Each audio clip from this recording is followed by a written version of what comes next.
Hello everyone, Alec DeLorean here, and I hope you're having a wonderful day so far. Now in today's video we have some J3 tips, well 5 tips plus a bonus tip in this one. It is for anyone who is a new player, existing player, PC players, veteran players, everyone is allowed in here. I try to make tips that are useful for all. Hopefully you will come away with this video and you will go away with some brand new tips you use in game and they help you in the matches. If they do, let me know in the comments below, as I would like to see. And also, if there are any tips that aren't on this list that you feel are useful, be sure to put them in the comments below to help everyone out, and including myself. But before we get into it, if you would like to join the Patreon or Discord, the links are in the description below. And if you enjoyed this video, this content, and all things Star Wars and Marvel related, be sure to like and subscribe, and I will see you in the video. Alright, so 5 tips for J3 or J3DI. Tip number 1, it's a very simple one. Seek out the spare parts whilst in a battle. Now it's quite obvious, but there's a lot of times when I see people just forget about the spare parts because when they're in the heat of the battle, they're just tunnel visioned on the enemy, right? And they miss out on some spare parts, and those spare parts could save your life. So a lot of the times you just want to fight the fight and just take note, slow down, take note of where your spare parts fall and work around them. Let the enemy come to you, play off you, and you will most likely come out victorious depending on who the enemy is. But yeah, if you take note of where the spare parts fall, you will be able to heal yourself, making you more sustainable in the fight, and then most likely win. So that is my tip number 1 for J3. Tip number 2 is kind of like tip 1, I guess.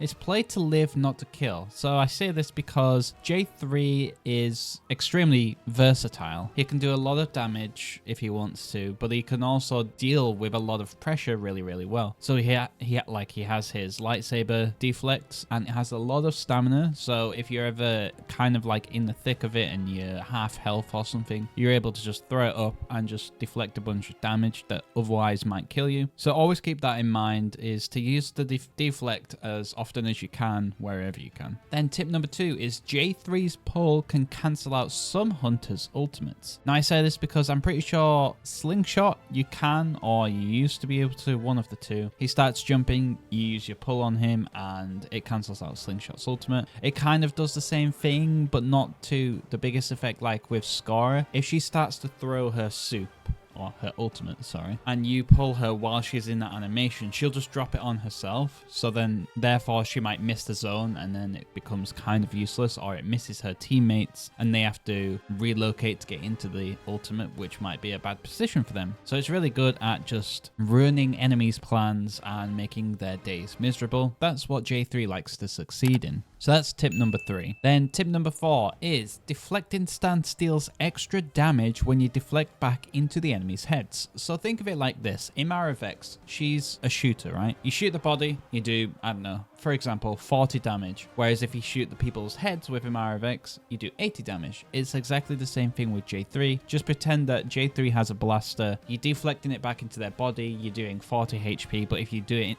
deflect it back, the lasers back into the heads, you'll do 80 damage. So always still try to aim for the head when you're deflecting, as you might be able to melt enemies down, because if an Imara Vex is just pelting their bullets at you and you're deflecting straight back into their head, they're going to be gone in 2 seconds. So that's really nice, and I highly recommend doing that. So that's tip number 4. Then tip number 3 is J3 is best played as an off tank, as he has really good area denial. So first of all, yes, J3 is best played as an off tank, so play to survive, just be a nuisance to the enemies. So deflect as much as you can, pick up as much spare parts as you can, get in the enemy's faces so then they can't deal damage to your supports. And he has really good area denial because of his pull, can pull people out of positions, and then his ultimate will scare away everyone from the objectives. Like, he's listed as a DPS, but I wouldn't be surprised if people were to consider him as a tank, just a really off tank, like a weak tank.